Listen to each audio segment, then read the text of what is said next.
دو انسانوں کو سب سے خوفناک عذاب ہونے والا ہے، دو انسانوں کو، ایک سود کھانے والا، ایک قتل کرنے والا، ایک سود کھانے والا، ایک ناحق قتل کرنے والا۔ یہ ہمارے نبی کی امت ہے، کسی نے بتایا، کسی نے محنت نہیں کی۔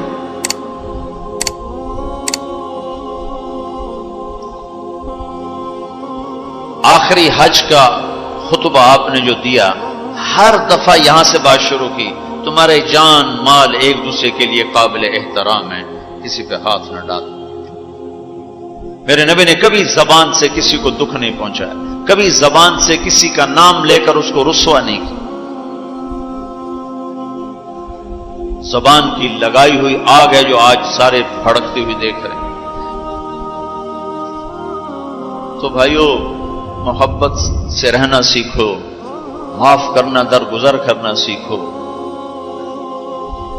اپنے اللہ کے سامنے جھکنا سیکھو۔ جب قومیں زوال کا شکار ہوتی ہیں، کہتی ہیں یہ فلاں کی سازش ہے، جیسے آج کل کہتے ہیں مسلمان، امریکہ کی سازش ہے جی، اصل یہودیوں کی سازش ہے۔ یہ کراچی کے بینکوں میں جو سود پہ پیسہ پڑا ہوا ہے، یہ امریکہ کی سازش ہے، یہودیوں کی سازش۔ جو رات کو شراب چلتی ہے اور مجرے ہوتے ہیں، یہ امریکہ کی سازش، یہ یہودیوں کی سازش۔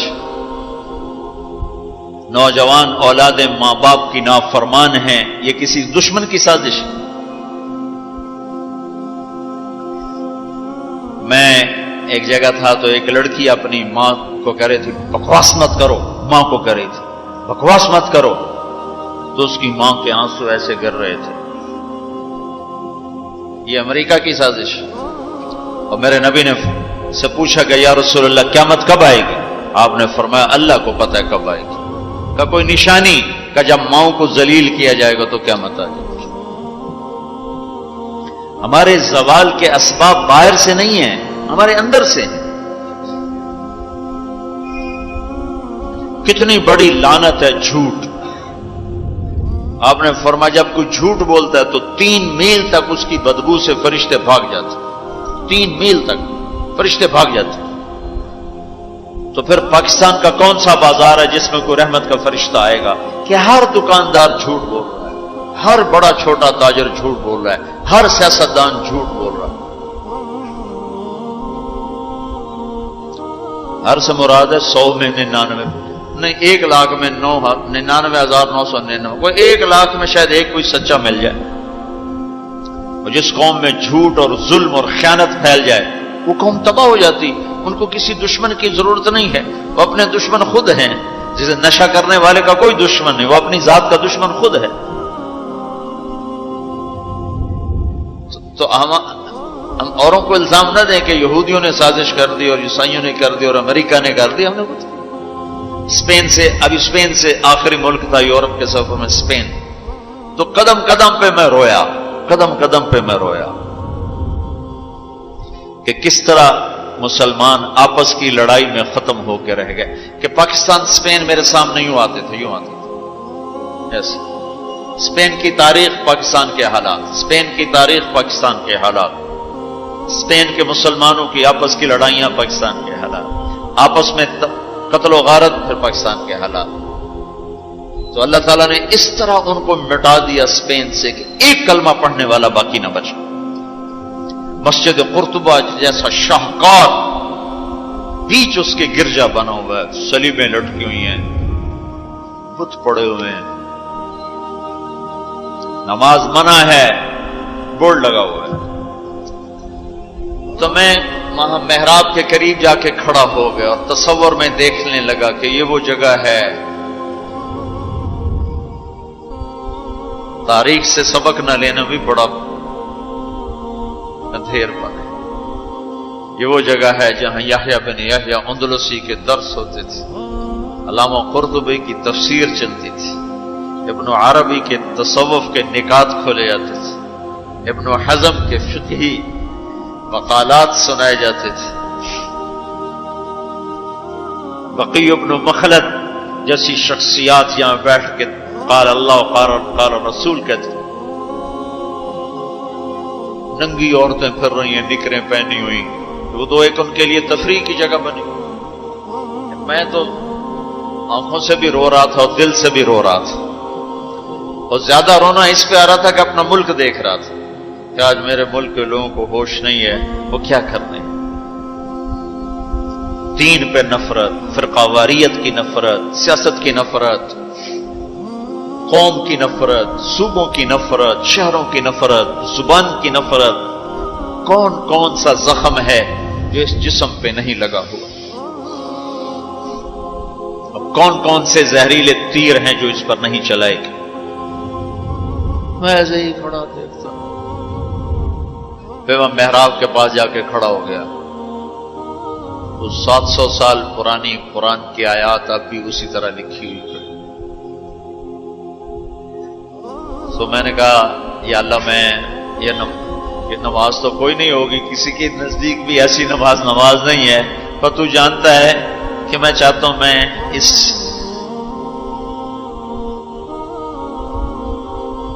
ارے میرے بھائیو، آپس کی نفرتیں مٹا دو اللہ کے واسطے، اپنی جان کے دشمن نہ بنو، معاف کرنا سیکھو، درگزر کرنا سیکھو، فرقہ واریت کی باتیں کرنا چھوڑو، تقریریں سننا چھوڑو۔ تاریخ میری کمزوری رہی ہے، میں بچپن سے تاریخ پڑھتا آ رہا ہوں، یہ تبلیغ میں لگنے سے پہلے ہی ذوق تھا تاریخ پڑھنا۔ جب تبلیغ میں لگے تو مدرسے میں آ گیا تو اور پڑھنے کا لگ گیا، پھر کچھ اللہ تعالیٰ نے یاد اچھی دے دی تو جو چیز پڑھی وہ یاد رہے گی، وہ سارا تسلسل، اور میں تو ایسے بس ڈوبتا ابھرتا رہا کہ یا اللہ آج میں یہاں اس دھرتی پہ سجدہ نہیں کر سکتا جہاں 700 سال جن اینٹوں نے سجدے کے لمس محسوس کیے، جن اینٹوں نے تیرے لاکھوں کروڑوں پیاروں کے آنسو جذب کیے، جن در و دیوار نے تیرے ہزاروں محبوب لوگوں کے واز و ارشاد سنے، جن کونوں میں تجھے یاد کرنے والے ہزاروں لاکھوں کروڑوں انہیں روشن کرتے کرتے کرتے آج اسی زمین کے نیچے سوئے ہوئے ہیں۔ قرطبہ کے قبرستان پہ شہر بنا ہوا ہے، نہ کسی بادشاہ کی قبر باقی اور نہ کسی بڑے کی نہ کسی چھوٹے کی۔ میں یہاں نماز پڑھتا ہوں، میری نماز قبول کر لے۔ میں نے اشاروں میں نماز پڑھی، اللہ اکبر، پھر ثنا، پھر سجدہ، پھر رکوع، پھر سجدہ، اللہ اتنا کو کیا ہے، رکوع سجدہ اتنا کر کے، تاکہ کسی کو، چونکہ جو داڑھی والا اندر آتا نا تو اس کے پیچھے سیکورٹی لگ جاتی کہ کہیں کسی کونے میں چھپ کے نماز نہ پڑھ لے، تو ایک سیکورٹی والا ہمارے پیچھے کر رہا تھا۔ چلو یا اللہ میں بھی ان میں ہو جاؤں جنہوں نے اس مسجد میں نماز پڑھی تھی۔ اور میرا پاکستان اس دور سے گزر رہا ہے، نہ عوام کو ہوش ہے نہ خواص کو ہوش ہے کہ کیا ہو رہا ہے۔ شاید اللہ تعالیٰ کسی کی فریاد پر آنکھیں کھول دے کسی کی۔ تو بھائیو، محبت سیکھو، درگزر سیکھو۔ اس تبلیغ سے خوبصورت محنت،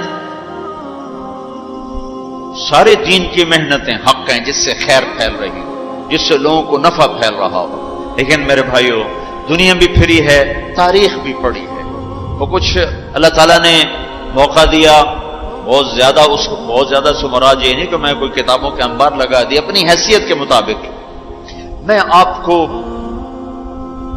اندر کے یقین کے ساتھ کہتا ہوں کہ پہلے 300 سال کا تو کوئی مقابلہ نہیں، پہلے 300 سال کو چھوڑ کر ان 1100 سال میں تبلیغ جیسا کام کبھی نہیں ہوا۔ میں تمہارے سامنے ہاتھ جوڑتا ہوں، تبلیغ میں وقت دو۔ اگر اپنے اللہ سے تعلق بنانا ہے، اگر لوگوں کو اللہ کی طرف پھیرنا ہے تو تبلیغ میں جاؤ۔ بہت بڑا مجمع آیا ہوا ہے، صرف ہر مہینے 3 دن کی نیت کر لو کہ ہر مہینے 3 دن لگانے ہیں۔ کرو گے نیت؟ کرتے ہو نیت؟ ہر مہینے 3 دن لگانے شروع کرو۔ تمہاری زندگی میں تبدیلی آ جائے گی. 6 بر اعظم کے انسانوں تک پیغام پہنچ رہا ہو، ہر زبان کے لوگوں کو ہدایت مل رہی ہو، ہر طبقے کو ہدایت مل رہی ہو. جب طوائفوں کی طرف ذہن گئے، ان کا خسروں کو بھی تو لینا چاہیے، وہ بھی تو نبی کی امت، ان کے پاس پہنچ گئے.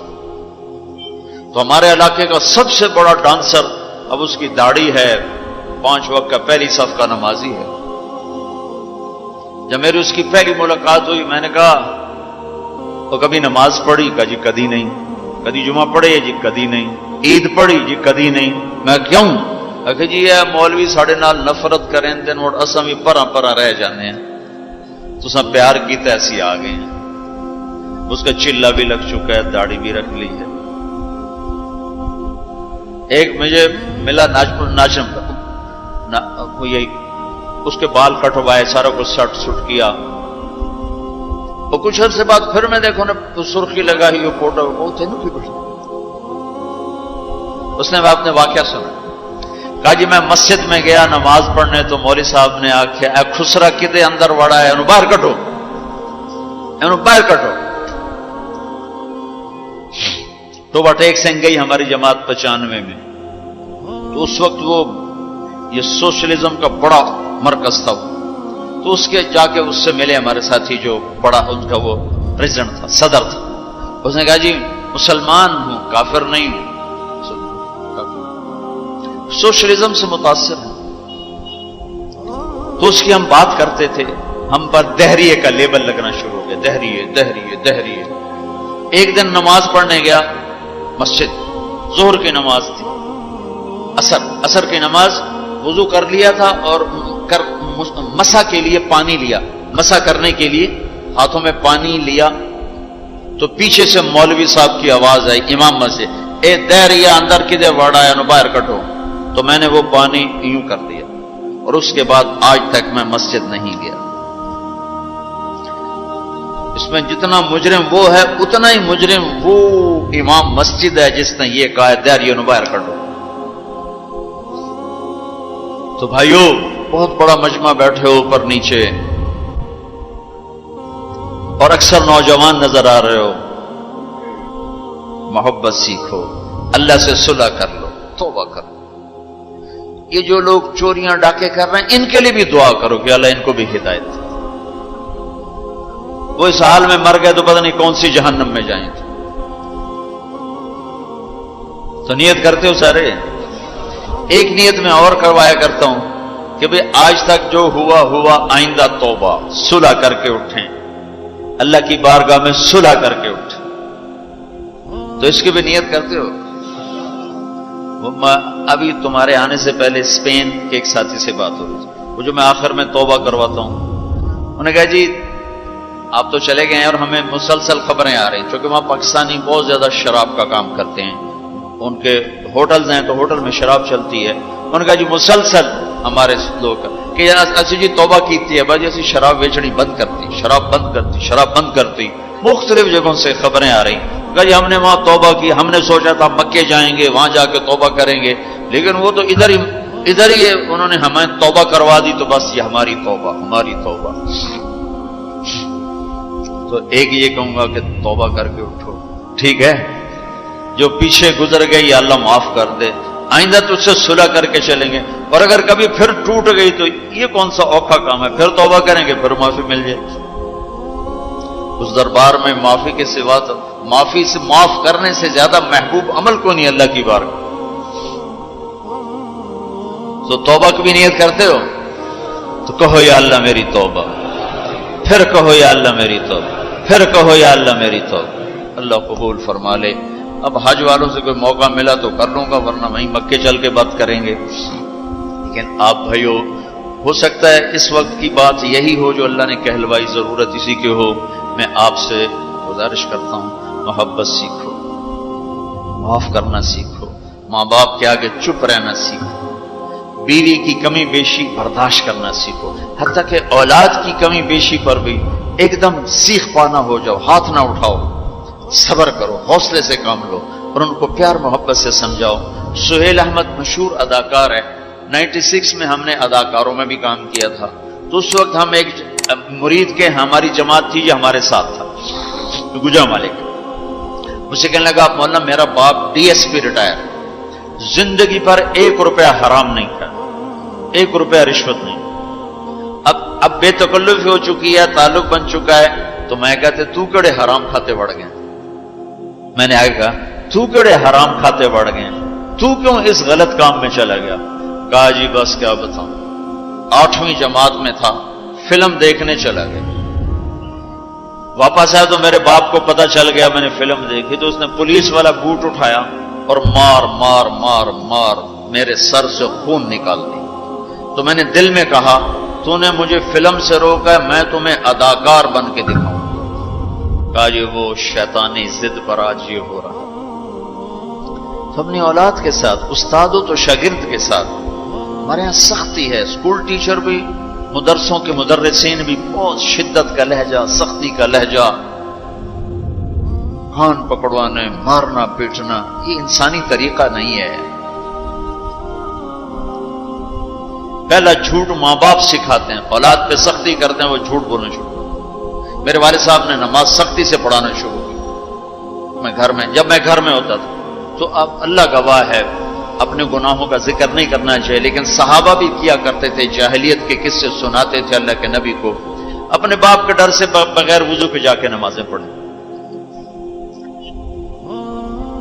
ایسی شدت نہ ہو کہ زبان چھوٹ گیا۔ 4تھی جماعت میں تھا میں، ہمارے استاد تھے ماسٹر شفیع صاحب رحمۃ اللہ علیہ، بڑے محنتی استاد، اس زمانے کے استاد ہوتے ہی محنتی تھے، لیکن مارتے بہت۔ انہوں نے ہمیں حساب کا سوال لکھایا، سلیٹیں ہوتی تھی اس پر، اب میں کوئی 12ویں نمبر پہ بیٹھا ہوا تھا، اور جو جا رہا ہے آتا نہیں، ٹھو ٹھو ٹھو ٹھو، سوٹے بھی مکے بھی، میں کہہ رہا بھی مر گئے، مجھے بھی نہیں آتا تھا، اور میں انتظار کر رہا ہوں کہ یا اللہ میں اس سے نکلوں کیسے، سوال تو آتا نہیں، پکی گل ہے، سوٹے ہی ہیں۔ اب میرا چھوٹا ذہن اور میں سوچ رہا ہوں کہ کیا چکر چلاؤں، کیا چکر چلاؤں۔ تو تھوڑا سا بیک گراؤنڈ یہ ہے کہ چونکہ ہمارا زمیندارہ ماحول تھا، تو استادوں کو گھر ہماری طرف سے گندم جاتی تھی، چاول جاتے تھے، گھی جاتا تھا، آٹا جاتا تھا، مکھن جاتا تھا، چینی جاتی تھی، مرچیں جاتی تھی، جو سیزن پہ تو وہ جاتی تھی۔ تو کوئی 2 مہینے پہلے میرے استاد جی نے کہا تھا کہ پتر مرچاں بھجوا دے، ابے نو آخی مرچاں بھجوا دے، وہ میں بھول گیا کہنا بھول گیا۔ تو میں بیٹھا سوچ رہا ہوں یا اللہ جان کیسے بچاؤں، جان کیسے، وہ 2 مہینے پرانی بات یاد آ گئی۔ جب میرے سے آگے 2 لڑکے رہ گئے، اس وقت یہ سارا پچھلا کمپیوٹر کھلا، تو میں اٹھ کے گیا، میں نے کہا استاد جی ابا جی پہ آندین کل مرچاں پہنچ جا سکتے، ابا جی پہ آندین کل مرچاں پہنچ جا سکتے۔ میں نے کہا شاباش میرا پتر تو بائے جا۔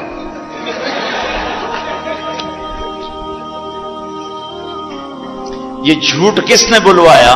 استاد نے، اس کے ڈنڈے نے، اس کی سختی نے۔ ماں باپ سے بھی کہتا ہوں، مدرسے کے علماء سے کہتا ہوں، اسکول کے ٹیچروں سے کہتا ہوں، محبت سیکھو، محبت سکھاؤ۔